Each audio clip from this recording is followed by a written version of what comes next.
Double digit పక్క తెలంగాణలో 10కి పైగా సీట్లు గెలుస్తాం. అమిత్ షా ఎట్లొస్తా సార్ డబుల్ డిజిట్ మీకు తెలంగాణ రాష్ట్రంలో డబుల్ డిజిట్ ఎట్లొస్తా అనుకున్నారు.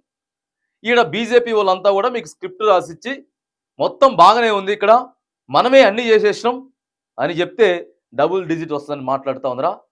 డబుల్ డిజిట్ మీకు రానే రాదు, కేవలం మీకు 4 సీట్లతోటే పరిమితం అవుతాయి. అంతకు తగ్గినా కూడా చెప్పలేం, కానీ అంతకంటే వచ్చే పరిస్థితి లేదు. తెలంగాణ కోసం ఏం చేసిర్రు మీరు, తెలంగాణ కోసం ఏం చేసిర్రు అని చెప్పి మరి మీరు 10 సీట్లు ఆశిస్తా ఉన్నారు. ఇక్కడ మంచి చేయాలి కదా, కేంద్రంలో మీరు మంచి చేస్తేనే కదా మీకు ఇక్కడ ప్రజలు ఓట్లు వేసేది, సీట్లు ఇచ్చేది.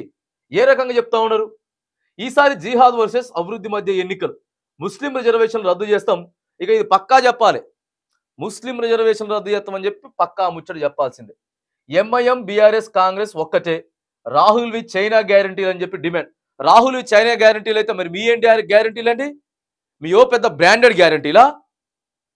మీ మామూలు బ్రాండెడ్ గ్యారంటీలు కావు. మరి మీ జన్ధన్ ఖాతా కోలో జన్ధన్ పైసా మీద అని చెప్పేసి అని అన్నారు కదా, 15 లక్షలు పైసలు వేసేస్తాం ఒక్కొక్కళ్ళ అకౌంట్లు అని చెప్పారు కదా. అంత బ్రాండెడ్ మరి హామీ ఇచ్చిరు కదా, అంత బ్రాండెడ్ గ్యారంటీ ఇచ్చిరు కదా. ఏమైపోయింది బ్రాండెడ్ గ్యారంటీ? వాళ్ళు ఏం చైనా పీసులు, మరి మీ ఏమో బ్రాండెడ్ పీసులా? ఎట్లా చెప్పుకోగలుగుతున్నారు, ఎలా చెప్పగలుగుతా ఉన్నారు అనేది అడుగుతా ఉన్నాం. వీళ్ళ ఎట మాత్రానికి మొత్తం బ్రాండెడ్ అట, వాళ్ళ మాత్రానికట చైనాలట. అత్యంత దారుణంగా ఉన్నది మీ పరిస్థితి కూడా. తెలంగాణ రాష్ట్రానికి నిజంగా ఏం చేసిరో చెప్పుర్రి, ఒకరి తర్వాత ఒకరు వస్తురు కదా. ఏమంటారు అక్కడ బీజేపీ పార్టీ నాయకులంతా కూడా, ఇన్ని లక్షల కోట్లు ఇచ్చినాం, ఇన్ని వేల కోట్లు తెలంగాణకి ఇచ్చేసినాం అని చెప్తున్నారు కదా. సార్ ఏం చేసిర్రు ఆ పైసలన్నీ? తెలంగాణ రాష్ట్రం నుంచి వెళ్ళి మీకు ఏదైతే ట్యాక్స్ రావాలో, ఇక్కడ నుంచి రాష్ట్రం నుంచి ఏం రావాలో అవన్నీ కూడా కేంద్రానికి వస్తూ ఉన్నాయి.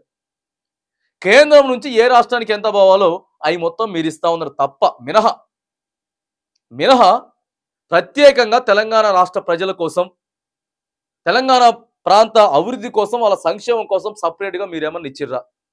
అదొకసారి ఆలోచించండి. మీరు ఇచ్చేది కాకుండా మరి మీరు పాలించే రాష్ట్రాలలో, మీరు ముఖ్యమంత్రిగా ఉన్న రాష్ట్రాలతో పోల్చుకుంటే తెలంగాణ రాష్ట్రానికి ఎంతవరకు మరి మీరు తెలంగాణ మీద ప్రేమ చూపిస్తూ ఉన్నారు? తెలంగాణ చిన్న రాష్ట్రం, పుట్టి 10 ఏళ్ళు అవుతా ఉన్నది. మరి రాష్ట్రానికి చేయూతనివ్వాలి కదా. కేంద్రమే పట్టించుకోకపోతే, కుటుంబానికి పెద్దగా ఉన్నటువంటి మీరే పట్టించుకోకుండా వివక్షత చూపించుకుంటా ఇవాళ గుజరాత్ పరిస్థితి ఏంది? ఎంత డెవలప్ అవుతా ఉన్నది గుజరాత్ని ఎందుకు అంత డెవలప్ చేస్తూ ఉన్నారు? మరి తెలంగాణ రాష్ట్రంలో కూడా హైదరాబాద్ పట్టణం ఉన్నది కదా, మోడల్ సిటీ. హైదరాబాద్ సిటీని ఎందుకు అభివృద్ధి చేయలేకపోతా ఉన్నారు?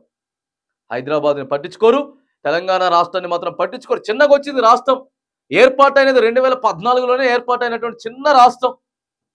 దానికి మనం డెవలప్మెంట్ చేయాలి, చేయూతను అందించాలి, చిన్న రాష్ట్రానికి ఎక్కువ నిధులు ఇచ్చుకోవాలి, అంతే తప్పితే మరి మీరు ఏం చేసిరని చెప్పి తెలంగాణలో డబుల్ డిజిట్ ఆదిస్తూ ఉన్నారు. మీరు ఏం చేసిరని చెప్పి తెలంగాణ రాష్ట్రం మీద ఎక్కువ ఫోకస్ పెడతా ఉన్నారు. మీరు ఏం చేసిరని చెప్పి మా మొత్తం బ్రాండెడ్ గ్యారంటీలు, వాళ్ళే మాత్రం మరి చైనా పీసులు, చైనా గ్యారంటీలు అని చెప్తా ఉన్నారు కదా. మీ బ్రాండెడ్ గ్యారంటీలు ఎన్ని లక్షల కోట్ల రేషన్ కార్డులు ఇచ్చిర్రు? ఎన్ని లక్షల మందికి రేషన్ కార్డులు ఇచ్చిర్రు? ఎన్ని కోట్ల మందికి రేషన్ కార్డులు ఇచ్చిర్రు? ఎన్ని కోట్ల మందికి పేదరికంలో ఉన్నటువంటి వాళ్ళకి గుడిసెల్లో నుంచి వెళ్ళి ఇంకా ఎన్నున్నాయి గుడిసెలు దేశంలో?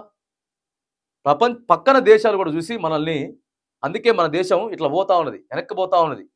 మత విద్వేషాలతోటి, కుల విద్వేషాలతోటి రాజ్యాంగాన్ని మార్చుతాం, వాళ్ళు మార్చుతారు, వీళ్ళు మార్చుతారు, రిజర్వేషన్లు, కేవలం వీటికాడే మన భారతదేశం ఆగిపోయింది, ముందుకు పోకుండా.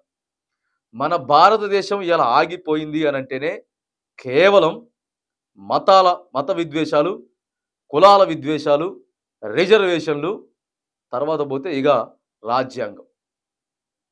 ఈ 4 తీసి పడేస్తే పక్క దేశాలతోటి కంటే ఇంకా ఎక్కువ అభివృద్ధి చెందుతూ ఉంటుంది, పక్క దేశాల కంటే ఇంకా అభివృద్ధి చెందుతూ ఉంటుంది. కానీ మరి మీరు ఏం చేసిర్రో, ఏం చేయకముందే మీరు డబుల్ డిజిట్ పక్కా అంటున్నారు, కానీ మీకు డబుల్ డిజిట్ తెలంగాణ రాష్ట్రంలో రాదు.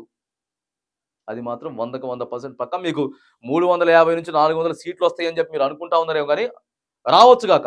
కానీ తెలంగాణ రాష్ట్రంలో మాత్రానికి మీకు 4 సీట్ల కంటే ఎక్కువ రావు. తెలంగాణ ప్రజలు కూడా ఇగో ఓట్లు వేసేటప్పుడు బీజేపీ పార్టీ, క్లారిటీగా చెప్తా ఉన్నా, బీజేపీ పార్టీ తెలంగాణ రాష్ట్రం కోసం ఏం చేసిందో ఆలోచించి కూడా ఓటు వేయాలని నేను తెలంగాణ ప్రజల్ని విజ్ఞప్తి చేస్తా ఉన్నా.